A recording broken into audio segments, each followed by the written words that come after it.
We are coming off a fun Masters where we saw Scotty Scheffler pick up the green jacket, and you might think that's kind of like a letdown type thing because you had the Masters, you had Augusta, all that intrigue, and you're thinking maybe there's a letdown. But Brandon, not only do we get to have a fun field this week at the RBC Heritage, but also we are in person speaking to each other for the first time in the history of this podcast. It's going to be a blast of a show for today. Let's dive on in and get you set for this week's PGA event. Welcome on into the Heat Check Fantasy Podcast, powered by numberFire. That's right here on the FanDuel Podcast Network and numberFire.com. My name is Jim Sotis. I am a senior writer and analyst for numberFire.com. Joined here, as always, by Brandon Gdula. He is the senior managing editor for numberFire.com. Brandon, I want to know your expectations going in. Do you think you will leave me? Will I pester you enough where you actually leave by the end of the show? Or other question, will I interrupt you more or less now that we're in person? You will interrupt me less.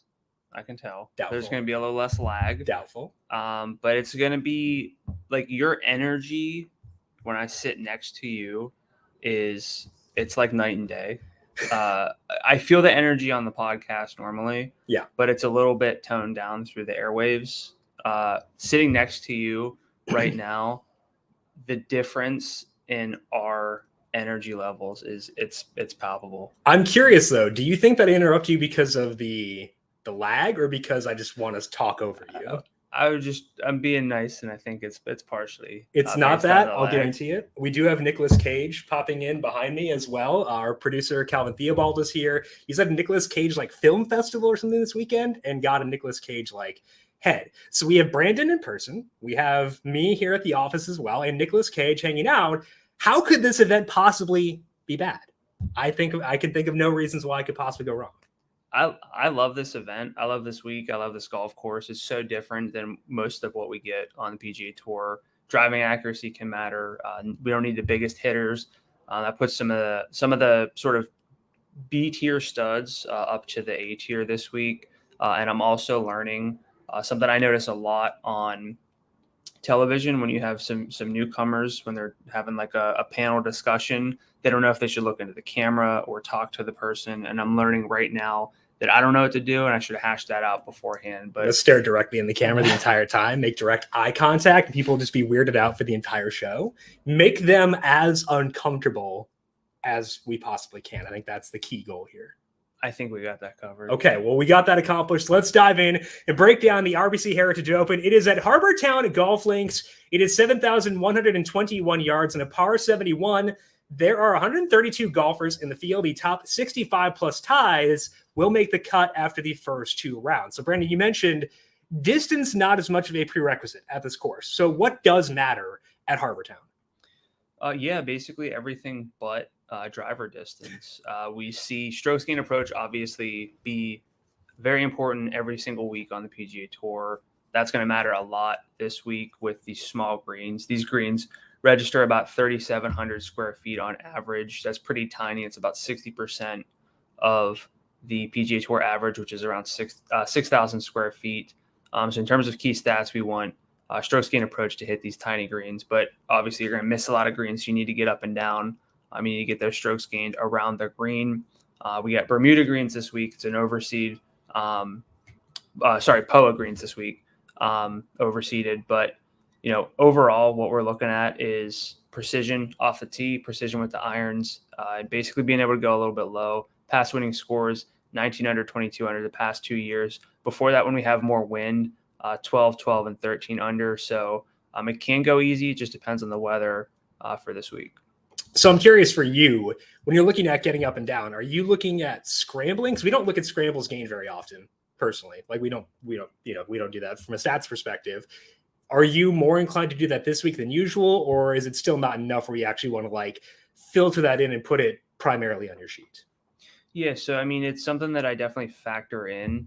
It's a small piece to the puzzle because scrambling, getting up and down is basically two components. One is wedge play, almost assuredly. Not always it can be an iron shot, but getting up and down again, you have to make the putt, you have to hit those wedges. So it's kind of not the best stat, which is why I'm kind of looking to filter in strokes gained around the green and also strokes gained putting to some degree. Yeah, I think that putting is something I want to be a bit more conscious of this week because it sounds like it's pretty difficult. So I will be factoring that in more this week than usual. I'm going with good drives gained versus fairways gained just because, I want to find the guys who can not obliterate themselves basically from an accuracy perspective when I can do that. Also, two things I've realized being in person with you, I can't cough.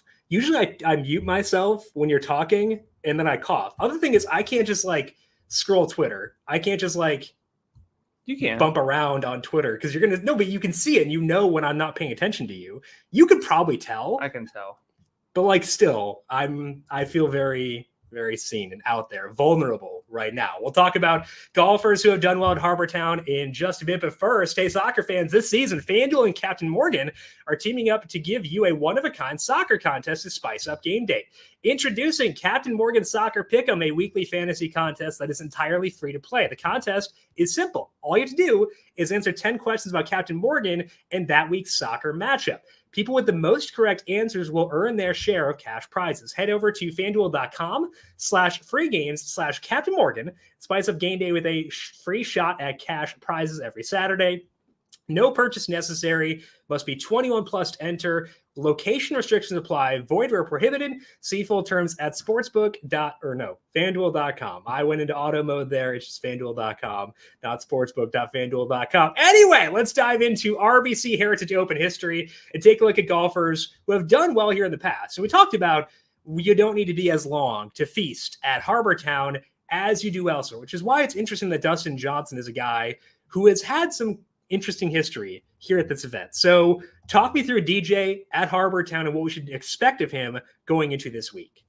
Yes, I mean, DJ doesn't fit the archetype of what we're typically looking for, the types of guys that we kind of can bump up at Harbour Town, but he still played here despite that, because I like to say this basically every time we get to Harbour Town, but you can club down, you can be a little bit more accurate. If you're a long hitter, you can't fake the distance. It doesn't go the opposite direction. And DJ's finished top 30 in each of the past 3 years, top 20 in the past 2. I think he's in form now with a T9 at the Players, 12th at the Masters, which actually he did with poor putting. DJ's been a little bit more putting reliant in recent weeks, but that was not the case at the Masters, where he did it on the strength of a good tee to green game, which is really what you want to see. And over the past 12 months, DJ ranks 7th in true strokes gained according to Data Golf. The ball striking's back. I think that's safe to say. I think he's a great play this week, but that doesn't mean that he's someone at the top of my list.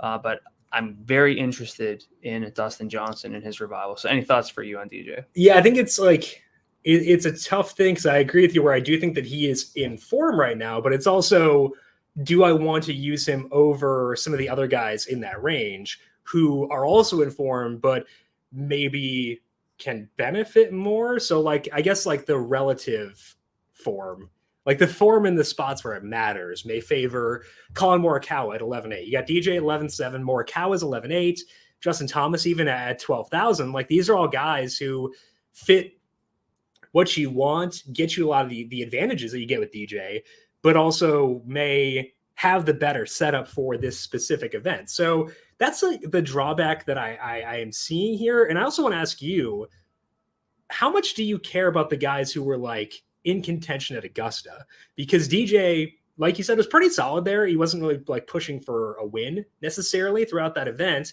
but he played well. So did Justin Thomas. So did Colin Morikawa. Does it concern you at all when guys were mentally engaged for 4 rounds at Augusta, or were they mentally engaged because they're good and therefore we should use them? I think it's a little both. You could say, anyone who contended, although we didn't really have that many people contending at Augusta. Don't use Scotty Scheffler at the RBC Heritage because he's not here. Yeah, I think it goes any which way. If someone contends, like Cam Smith comes out, obviously had a disappointing Sunday, comes out, struggles at the RBC Heritage, you're going to say it's because he was too involved at the Masters, made too much of a run. But if he finishes well, it's because he's been playing hot. So it's one of those things that it's really hard to sort of pick and choose the spots, because if we say anyone who contended or played the weekend at Augusta, we got to write off. Right. We're going to lose a lot of studs. And sometimes we can see guys have letdowns, but that's not always the case. And I don't really want to play that way this week, fading some of the better players, because that would get me off of Colin Morikawa, Cam Smith, DJ. So I'm really going to kind of ignore that largely. I agree as well. Okay, so let's talk about Webb Simpson, kind of a more traditional course fit for this event. And Webb has proven that he fits this course via his results. You just kind of have to wonder if the course history is enough to overwhelm the more spotty recent form. Webb won here back in 2020. That is one of 3 top 5 finishes for him at Harbour Town. And it was also he was also 9th here last year. So the form is both good and recent. The problem is that the 2020 data, not ideal right now. Webb has been to 5 events. He has made 4 cuts. That's good. The lone miss is at the Players, but he also has no finishes better than 35th. So Webb was decent during the swing season, which means that it's not that long ago that he was good, and he does get a bump up due to the course here. So is that enough to draw you back in on Webb Simpson for this week? I don't think I'm really interested in Webb Simpson. I have a lot of other plays. There are a lot of plays this week, despite the field being. I mean, it's deep. We kind of see that reflected in the win odds, where we don't have someone 8.5, 9.5, 10-1 to win. We're getting odds starting at 13-1 on FanDuel Sportsbook. So it's a little bit flatter, which is to say that there's not necessarily a prohibitive favorite, but there's also some depth, because even if we had someone, if it was JT at the top and you cut out 2 or 3 of those names, he's going to be 8.5 to 1. But that's not really how it works this week. So for me, I think Webb personally is a little bit oversalaried at 10.7. I would rather play Daniel Berger at 10.9 or Russell Henley at 10.5, right around him. So I'm fine. Or Matt Fitzpatrick, honestly, 10.8. I'm not going to have any Webb Simpson, and I'm not going to feel too bad about it. Just read my player picks now, because we're in person. You decide to read off my player picks of Berger and Henley. Is that how this is going to go? No, but I did notice we have a lot of overlap. Okay, I'll take it for sure. So let's talk about Stuart Sink, $8,600. He won here last year. He has won here several times before. They were not quite as recent as last year. So what do you see with Sink in his data here, but also recently? Yeah, 3-time winner, 2000, 2004, 2021. It's quite the gap. Pretty wild so stuff. We were 9 when he won his first event here. 9-ish. Yeah. That's give or take. Yeah. But he won last year by a lot. He won by 4 shots. He shot 19 under, and amazingly, he led the field in tee to green play. He was 5th in distance, 61st in driving accuracy, among the 65 golfers who made the cut. So while accuracy matters here, it's not that you have to be accurate. It's more that accurate hitters can contend. And I think it's a little bit of a misnomer to say that whoever hits the most fairways basically gets the biggest leg up. That's not really what this says. It just says that you're not disqualified by being a shorter hitter. And that's basically what we saw from Sink last year. He was elite with the irons, the wedges. He was good, but not phenomenal with the putter. So again, just basically proof that anyone can win here. That increases volatility. It makes it a little bit less stable at the top for these guys to come through, especially. And again, I said, I'm not really factoring in the Masters, but if you want, I understand the case. Personally, I'm not going that route. I think that I'd be missing out on too many big names, and I don't want to forego big names for the assumption that they're just not going to be as engaged. So for me, someone like a Stuart Sink has appeal because he could still contend at 8,600, but this season he's 37th in distance. Still, despite that, 177th in tee to green play, 197th around the green. So last year when he won, it was a bit of a renaissance period for Sink. It's not the case now. I'm not playing Stuart Sink, but there are value plays I'm into. Any thoughts for you on Sink? Yeah, so I think the biggest drawback is you talked about how sometimes this event can go low, and can Stuart Sink go low? He's 117th in birdies or better gained, I think, over the past 50 rounds. That's a pretty big drawback. And it's not just the can he win discussion, but also birdies are fantasy points. So I think that for those reasons, it's pretty hard for me to gloss over him. I think that honestly, when we're discussing Sink, the bigger discussion it triggers is the idea that anyone can win.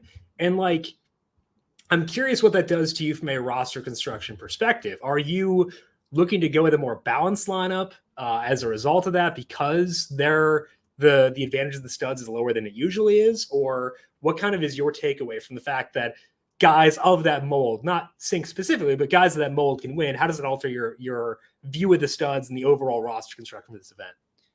Yeah, so with Sink last year, according to Fantasy National, he was gaining 1.7 strokes per event in the 5 leading in. Currently, he's losing 1.5 on average. So again, very different form. Is a little bit of like a renaissance period for Sink last year. So what you asked, can he go low? He did last year. Currently, he's in the 9th percentile in birdie or better rate gained over the past 50 rounds, as Jim mentioned. Not a good stat there. But as far as roster construction goes, for me, I just realized I said Jim. Like, I should probably phrase that differently now that we're sitting next to each other. Like you. No. But we're talking to them, the people, the good people at home, hopefully at home. But the real change that I'd be looking to make is more readily fading the chalk. So I think Colin Morikawa is the best of the stud plays because he fits this course so well in terms of everything you're looking for. But if we find out that he's going to be the super chalk, I'll just play somebody else because we can go that route. So that's the biggest differentiation for me. And honestly, I'm less inclined to go balanced and more inclined to target some value plays who might have a shot. Okay. Because I still want some win equity, even though my sims have the win equity being a little bit lower for the studs than normal. So with the chalk fading, you're talking about volatility. When everything's more volatile, that increases the incentive to deviate, and that's kind of the bigger takeaway from Brandon, it seems. Okay, let's talk here about Matt Kuchar. Kuchar won here in 2014. He had a runner-up a couple weeks ago as well, so has course history, some recent form. That makes him pretty interesting at $9,600. Kuchar has more than just the win at Harbour Town. He has finished 5th, 9th, 11th, 23rd, 41st, and 18th since that win. So some good finishes since then. The recent finishes, 41st, 18th, haven't been as good, but they also have not been bad. Kuchar does have a runner-up at the Valero Texas Open not that long ago. Before that, he was 16th at the Valspar. He was also 7th at the Sony Open. Some good finishes for Kuchar here recently. The events between there were rough. Like, we don't need to talk about what happened in the non-good finishes, but I'm at least interested in Kuchar, which I'm typically not. So I'm open to it. What are your thoughts on Kuchar this week? Yeah, I mean, he's getting it all done with the short game. Over the past 3 months, he's 9th in true strokes gained putting, 2nd around the green, 46th, though, tee to green. If I can click this button here, I'll let you know what he is in ball striking. 87th in ball striking. So, again, that's Matt Kuchar's game, and that can work at Harbour Town, and that's why it's one of the reasons why I find this event frustrating to bet and build DFS lineups for, but just fun to watch because we get these names that we don't typically want to build around. But Kuchar, honestly, in my stats model is 11th this week, despite ranking outside the top 20 in FanDuel salary. So I see the appeal. Mm-hmm. He's honestly not that bad of a bet at 50-1 based on my win sims either. So I'm not out on Kuchar. It's just still hard to want to build around a guy who you feel pretty confident is going to lose you strokes in the ball striking departments. Yeah. Where do you have him? Because, like, I think the mid-range is pretty good this week. Would you go, like, I like Adam Hadwin. We'll talk about him later. Mm-hmm. Hadwin or Kuchar for you? Hadwin. Maverick, McNeely, or Kuchar? I'm going to go McNeely just blindly. I agree. I like both those guys. So Kuchar is a consideration, but not a staple in that range, correct? Correct. Okay. Let's talk about some current form here in golfers who are doing well right now. You mentioned Cameron Smith, and obviously Sunday didn't go to plan at the Masters. But the reason we cared about Sunday is because he did so well Thursday through Saturday. And I think that matters a lot too. We know that Smith, the longer term form beyond that is unreal. So what do you see with Cameron Smith right now, and how are you viewing him for this week? Yes, I mean, Cam's just like lights out. I think we have to talk about him, even though didn't get to close out on Sunday, win that green jacket. You know, he won the Players. I mean, he'll be fine. He'll be all right for a little bit, and he's going to be in contention consistently at Augusta. But ultimately finished T3 at the Masters from the final group. In 2022 now, he has 2 wins, a 3rd, a 4th, a 33rd, and a missed cut. And that missed cut came after his win out in Hawaii. I don't think he was particularly engaged. I think that one was pretty forgivable. He ranks 12th in the field in true strokes gained tee to green over the past 3 months, despite ranking 118th off the tee. Cam Smith can find some woods with any tee shot, and that's an issue. Precision does again help. You can get some angles here if you're accurate off the tee. Now, if you disregard strokes gained off the tee, Cam's going to look great. If you want driving accuracy, he's going to look a little bit weaker than some of these other top players, including Morikawa and Patrick Cantlay. But, I think that you just make the case that Cameron Smith's a great golfer. Tee here 9 last year after missing the cut twice before that, but before those 2 missed cuts, which came with poor putting, I should point out, which is, again, what you want to see whenever you see a missed cut. Top 32 in 4 tries before that. So you would think this course sets up well for Cam Smith. He's so hot right now. It's hard to fade him, but I still do think that I have Collin Morikawa above Cam Smith. So where are you with Cam Smith for this week? I think the key discussion is where I have him compared to Morikawa, because it's like, the rest of it's like, I like Cam Smith.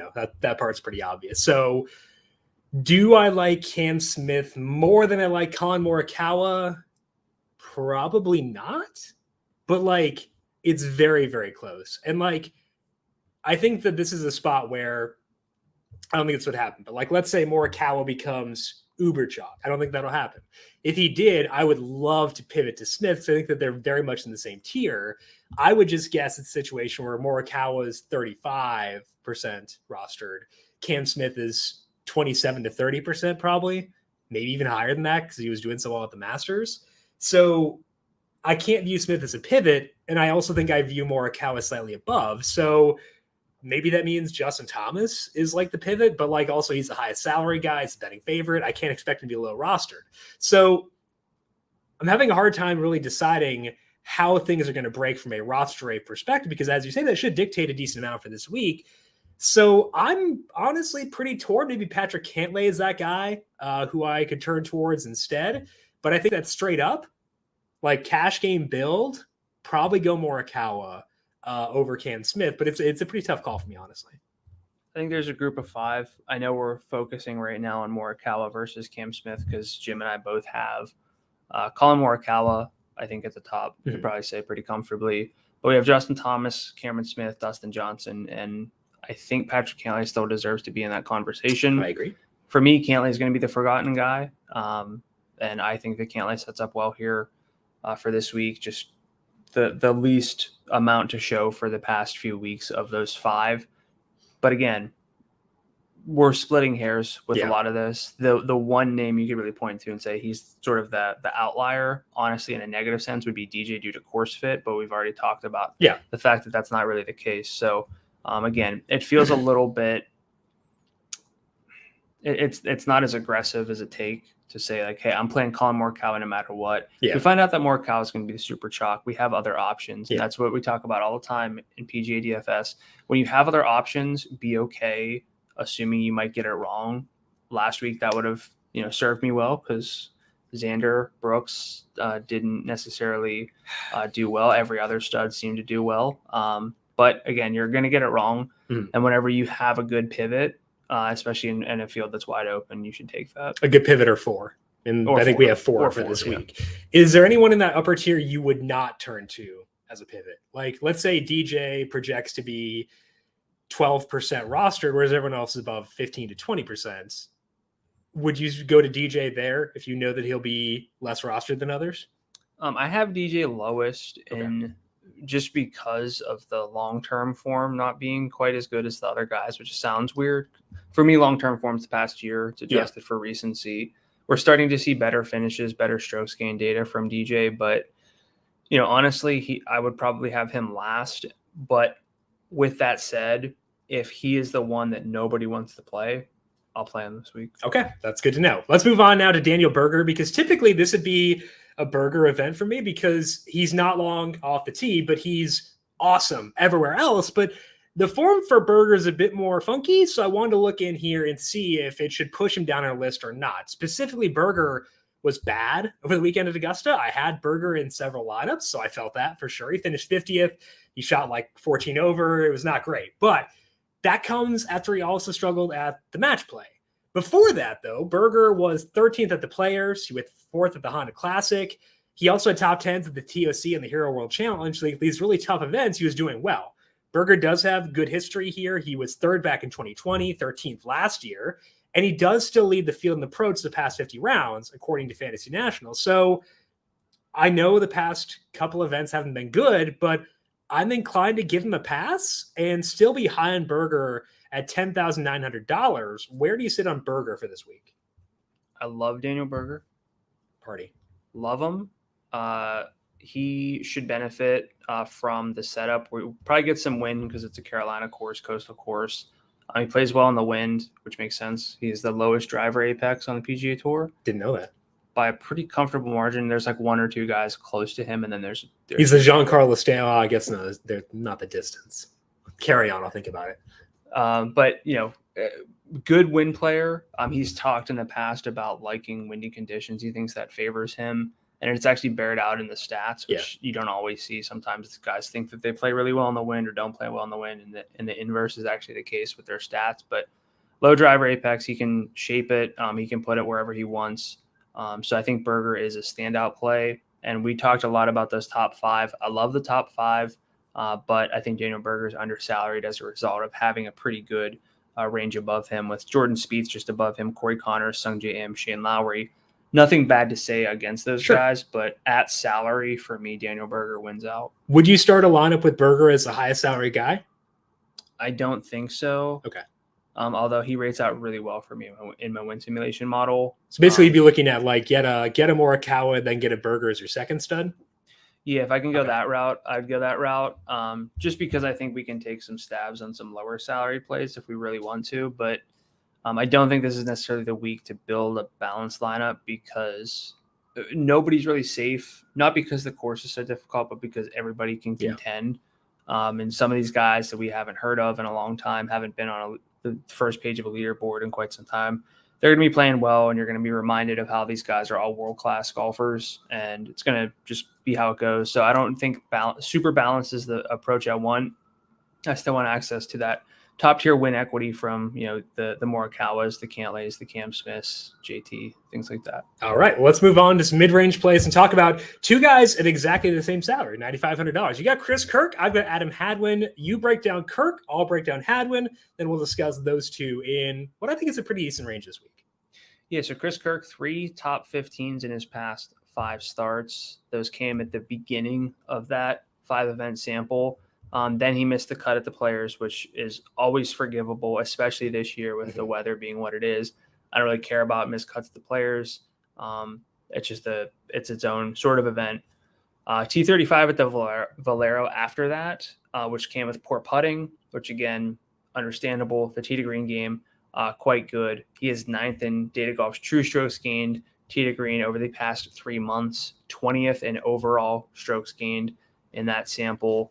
I have him in the 81st percentile in my adjusted strokes gained fairway through green. So basically your strokes gained minus your off the tee play. And again, for me, that adjusts for recency and field strength. 71st percentile over the past 50 rounds in fairways gained, according to Fantasy National. You'd like to see that. Finished T7 here last year. A lot to like about Chris Kirk. That said, it is a good range.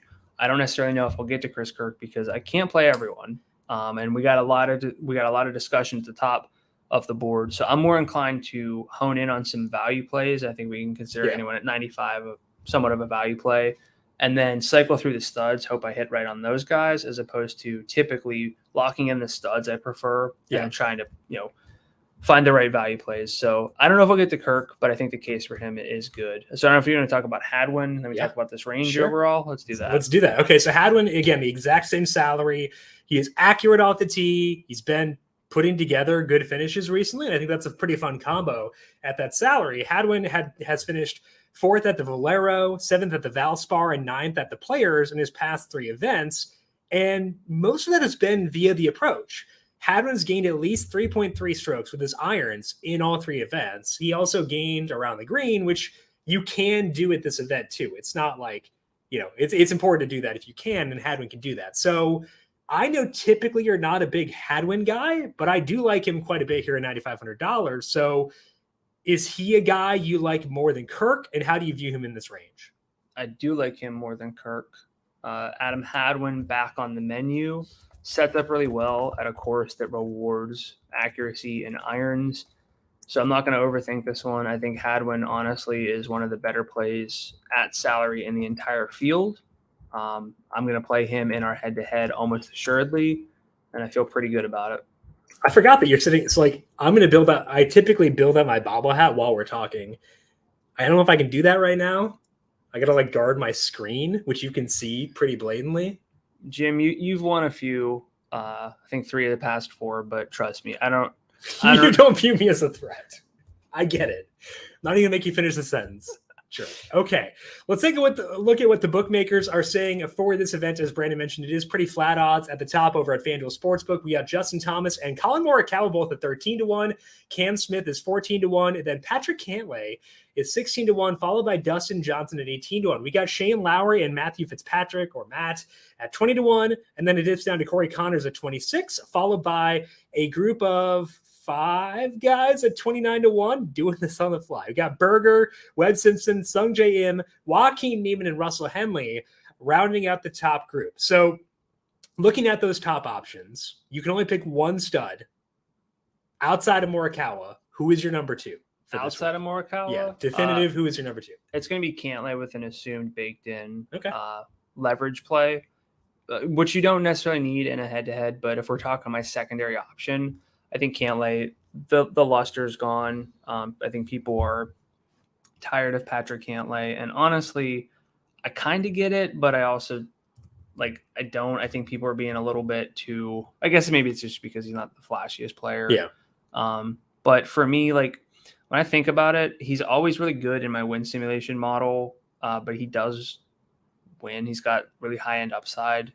So for me, it's going to be Cantlay as the pivot. What about you? So I think that Cantlay is probably my top pivot as well, which probably means that he's not a pivot. But I don't think this will be the universal sentiment. I think we tend to like Cantlay more than others. Yes. So I think if I assume that he'll be less popular, I would go there, and that's probably going to be the case. Now, question is second person. You've got your Morikawa locked in there for a cash game.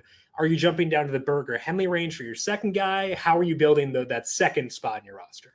Yeah, I do think that this week, even though I'm okay and open to some value plays, it's probably going to be Morikawa Berger so that I can then try to fit in Matt Fitzpatrick or Russell Henley. That's a little bit more of what I'm looking for than a Morikawa Cantlay start and then just 4 straight up value plays. That could end up being the nut lineup this week, but even with the value being more relevant this week than others, it's still a low probability that those guys are going to hit. So I'm looking more for the 3 sort of studs. And I think that still at the 10,000 and above range, those guys are still studs this week. Okay. So let's look at which odds have shifted most since the odds opened. They opened up yesterday. Where have you seen the biggest, most noteworthy movement in the FanDuel Sportsbook odds? I did pull a little bit later, did some traveling. First time hearing of this. But I pulled some stuff last night on Monday night. And the movement I've seen so far, Cam Smith, 15-14, Patrick Cantlay, 17-16, Daniel Berger and Webb Simpson, 31-29, Joaquin Neiman, 32-29, and then some bigger movements outside of that. Those are the noteworthy names getting some buzz sort of in the shorter range. But Russell Henley, 38-29, Kevin Na, 50-41, Siwoo Kim, 55-41, Chris Kirk, 65-55, Tom Hoge, 80-65, Troy Merritt, 95-80, JJ Spawn and Sepp Straka from 100-80. So kind of a lot of movement, some relevant movement at the top, some bigger movement in that sort of large mid-tier, the guys with odds now below, shorter than 100-1. So I think there's a lot of noteworthy names in that. Anything jump out to you? Yeah. What is your thought on Kevin Na? He is $9,900. Pretty well balanced in terms of what you want for this course. Had some good finishes recently. He's had some good finishes here. Where are you at on him at $9,900? Kevin Na, if you just scroll down a little bit there. You can scroll for me if you want. Okay, he's a player pick. All right. So I love Kevin Na this week. You're reading mine, but I didn't read yours. Wow, cheater. I love Kevin Na this week. I'll talk more about him. I think he jumps out. I think Chris Kirk's still relevant, but not necessarily a core play. Tom Hoge, I think I'd coming in at a $200 discount from Kirk. I like him plenty. So a lot of names there. I'm not chasing JJ Spawn. Good on him for showing up at the Masters, but not going to go there. Sepp Straka as well, probably not going there, but a lot of names this week at reasonable salaries. Which lower salaried options have good win odds over at FanDuel Sportsbook? Well, Sepp Straka, Troy Merritt, both 80-1 at sub 9,000 salaries. Doug Gims 85-1. Russell Knox, Luke List, Patton Kizzire, Eric Van Rooyen, and Denny McCarthy, all 95-1. And then I'm not going to read this next tier because it is 14 guys at 100-1. We have about 4 or 5 at 110, another like 14 at 120. So again, we talked about these flatter odds. We see that kind of throughout. But if it's the kind of week where you want to just match up win odds and salaries, you're not going to get a whole lot. That said, you're still seeing some sub 100 odds, 100-1 odds. That is at sub 9,000 salaries. So like we have a few options, but not necessarily any glaring oversights, any like 60, 55, 1-1 value plays. The closest to that is Doug Gim, $8,200 at 85-1. And I saw that I looked at it and I couldn't really figure out why, I guess. I'm guessing it's because, it's an accuracy course, not a distance course. We will auto bet Doug Gim. But I still want birdies. I would still like good putters if I can find them. And Gim doesn't fit that super well. So despite the low win odds at the low salary, I couldn't sell myself on Doug Gim. Can you? No, I would much rather play Troy Merritt for an extra 100 in salary if I'm digging down there between the two specifically. But there's another name at 8,000, Brian Stewart. I would rather play than Doug Gim as well. Okay, so let's dive in to the weather for this week. You mentioned that sometimes wind can play a pretty major factor, and the winds will be high on Thursday, starting off around 13 miles per hour, dipping down to around 11 by the end of the round. So a slight decline throughout the day, but not a major one. And so wind pretty steady throughout the day on Thursday. On Friday, the wind will start lower around 5 or so miles per hour, steadily increasing to 10, and then get into the teens in the afternoon. So to me, that says the aggregate wind total will be lowest for the golfers teeing off later on Thursday versus those teeing off earlier on Thursday. So to me, I think that says maybe you bump up the guys teeing off later on Thursday. And we're talking now, and tee times are actually out for once. That's not typically the case. But I do think there's enough there where you can give at least a slight bump up to guys teeing off later in the day on Thursday. As far as the weekend goes, wind's not too bad on Saturday. There is a chance of some rain, though, during the middle of the day. Shouldn't impact things too much because it's not scheduled ahead of time tee times. And then on Sunday, wind speeds around 10 miles per hour. Some chance of rain there again, but nothing too crazy. So a slight bump to guys teeing off later in the afternoon on Thursday because they get the lesser wind Friday. You should be good to go from there. So with that said, let's dive in to our player picks here for the RBC Heritage Open. Brandon, starting off in the upper tier, who are you targeting on FanDuel for this week? Jim, going with Colin Morikawa. Wow, first I'm hearing of this. Number one play for me this week at 11.8. Pretty strong win odds for me at 3.8%, which doesn't sound like a lot. Honestly, he's probably lower than some other places have him. But Morikawa, I'm not going to say it's a Brooks situation, but there are some weeks where Morikawa doesn't necessarily play at his peak. And so with Morikawa's putter coming and going, that can kind of bog down the long-term strokes gained data. And for me, I mean, historically, we don't put a whole lot of stock into putting. We've been doing it more and more.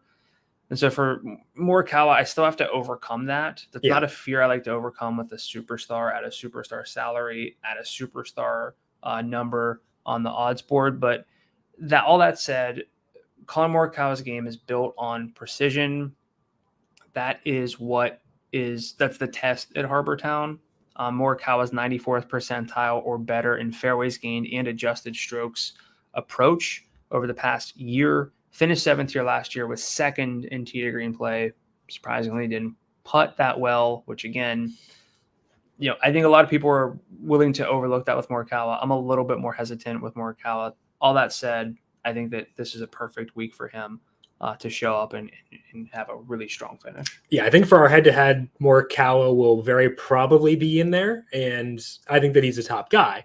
I do think, though, that there is some value in going a bit more balanced at times and having – we talked about the mid-range being good. I like Berger a lot. I like Henley. So I do want to have some lineups where my route for exploiting volatility in the stud range is being a bit more balanced and glossing over them, which is why – I want to talk about Daniel Berger right now as my top stud at 10-9. Berger, he's one of the guys who actually gets me pretty much everything that I want, which is tough to find in this field. He ranks 9th in fairways or in good drives gained. He's first in approach, 36 in putting, and he's put that to good use at Harbour Town before, as we discussed earlier.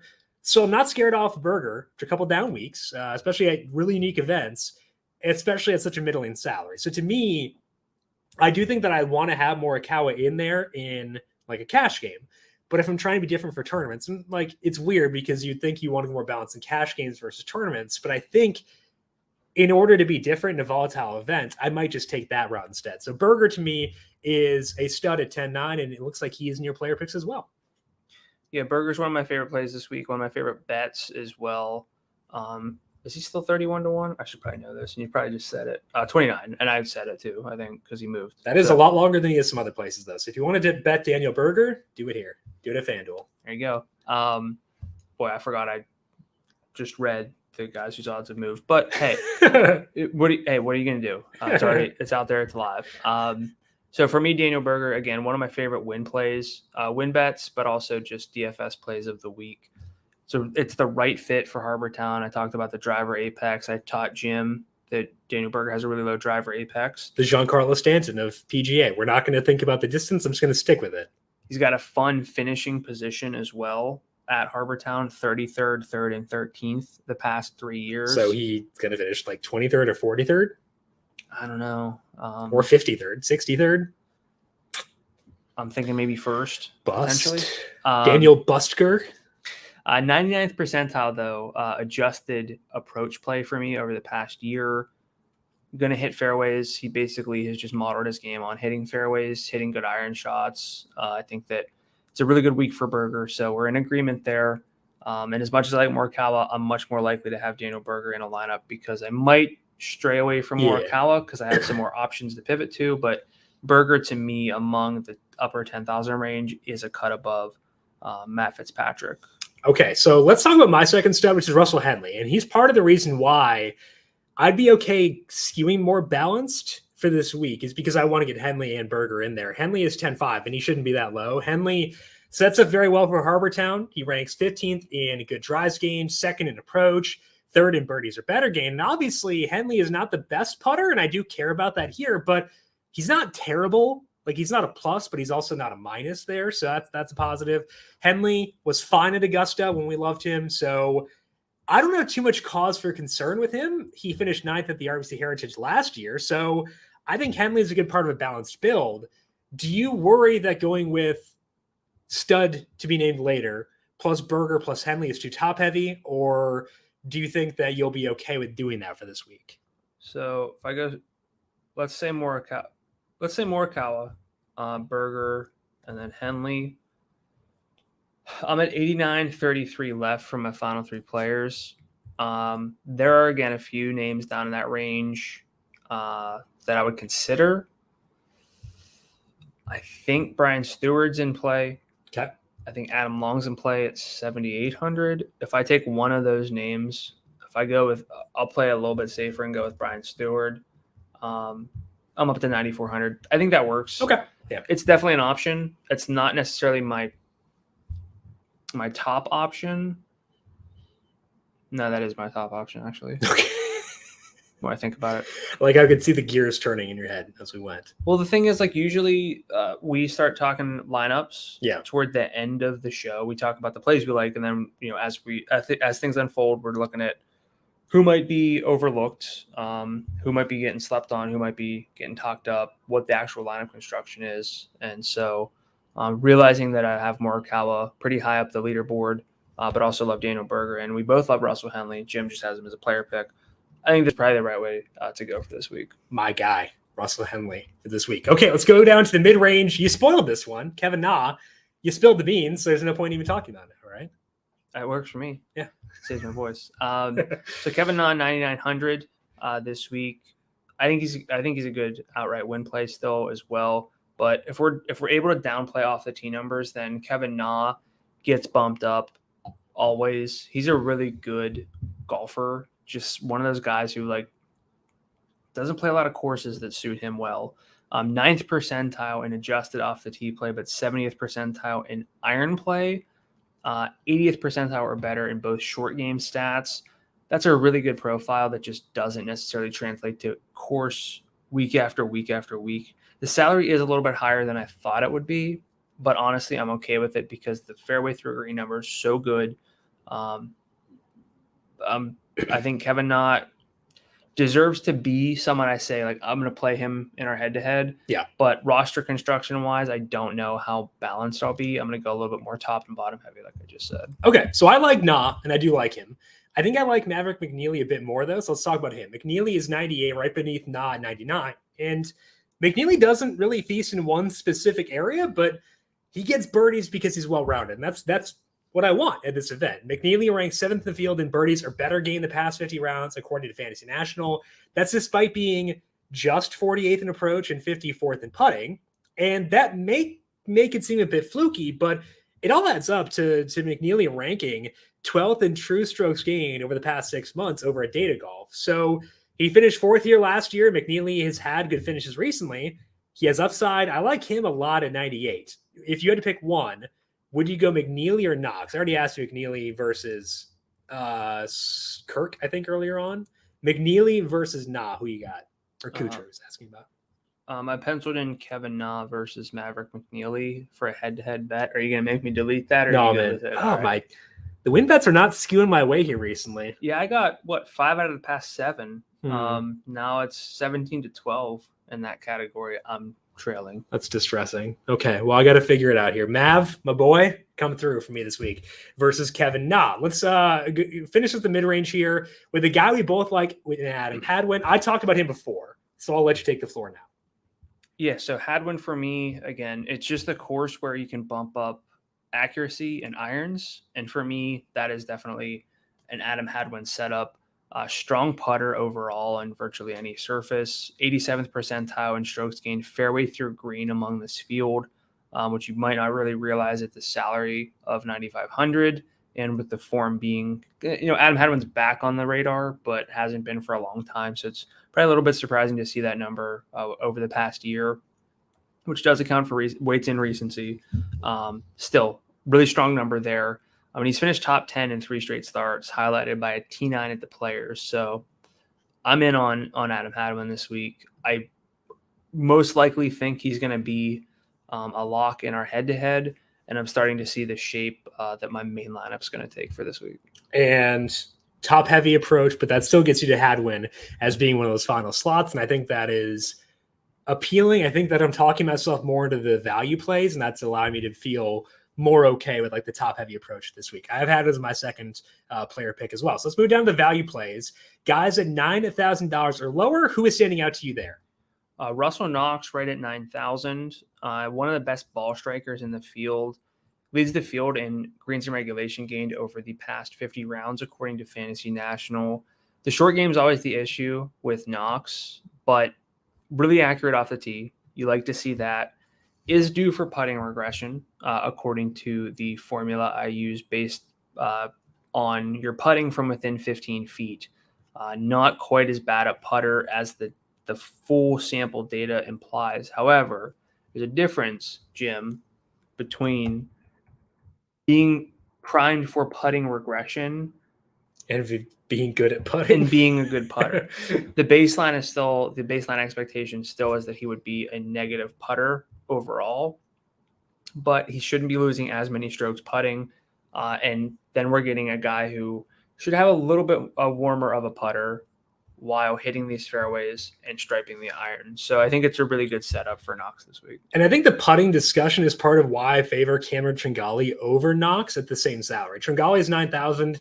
He's fallen off the map recently, so point for Knox there. But Some of that was due to being at courses where driving mattered more than what it does this week. I'm going to give Tringali a shot here at 9,000. Tringali has not finished better than 62nd in a stroke play event since the Genesis, but he did golf decently well at the match play. His irons have still been fine, even if not necessarily like pristine right now.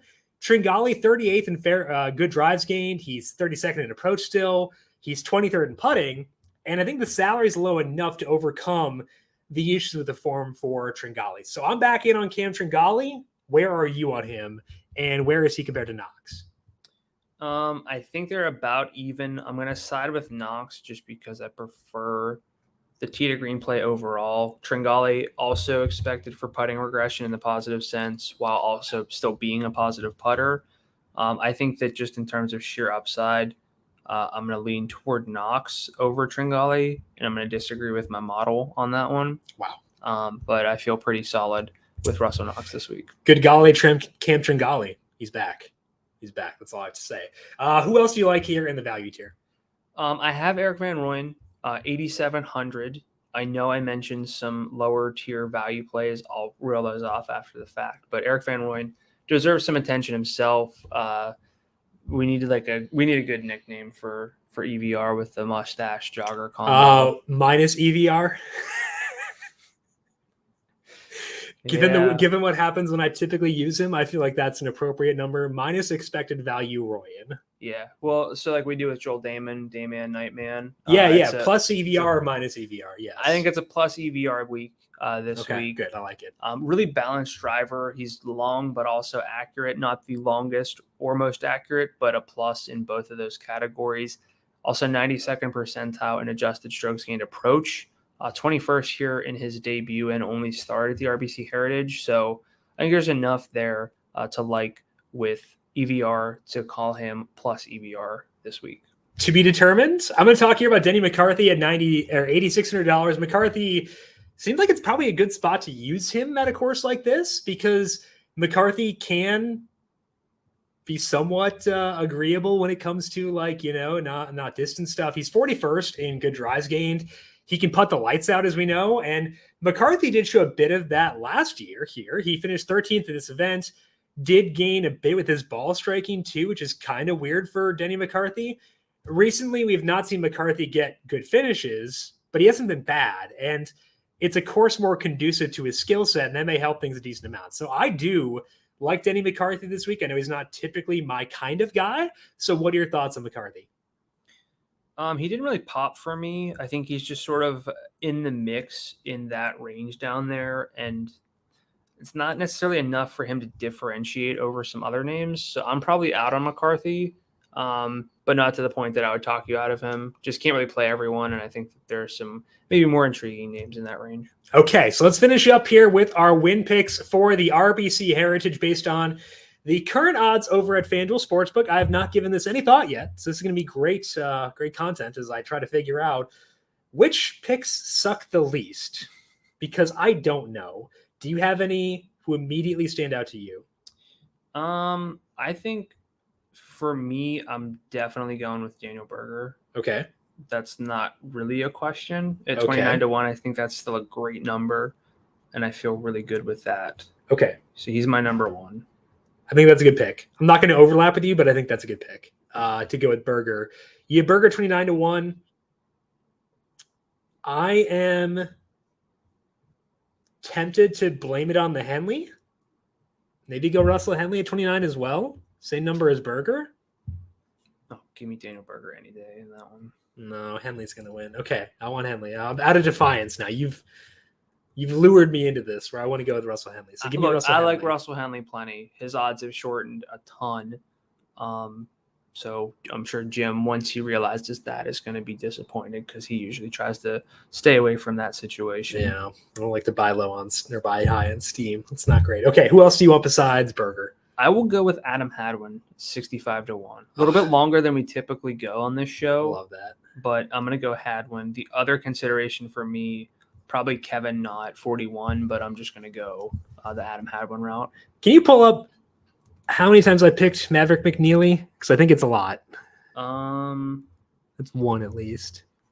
So 1, 2, So 2 this year. Let's make it 3. I'm going to go with Maverick McNeely as my win pick here for the RBC Heritage. He is 50-1 right now over at FanDuel Sportsbook.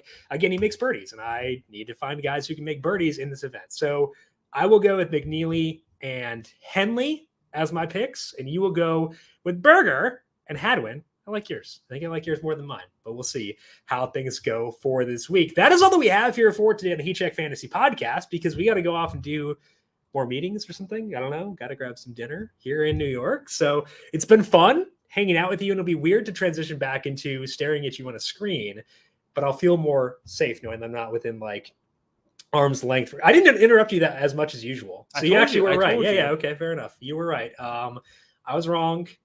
Somehow more restrained. But either way, this is fun. And I appreciate we should do it again sometime. Yeah, we should. But look, we're going to go do the show the way we typically do, but at least I know where to look. Because I still haven't figured it out this whole time. Directly at the camera. That is all that we have here for today. Brandon, before we go, any final words of wisdom, and where can people find you on Twitter? Be okay to be different this week. You're going to see a lot of weird names, a lot of different names on the leaderboard. Accept that, embrace it, and use it to your advantage. And I'm on Twitter at Gdula13, GDULA13. And I am at Jim Sannes, JIMSANNES. You can also follow the FanDuel Podcast Network at FanDuel Podcast. Thank you all so very much for tuning in, and good luck to you with your PGA DFS lineups for the RBC Heritage Open. We'll talk to you once again next week. This has been the Heat Check Fantasy Podcast, powered by numberFire.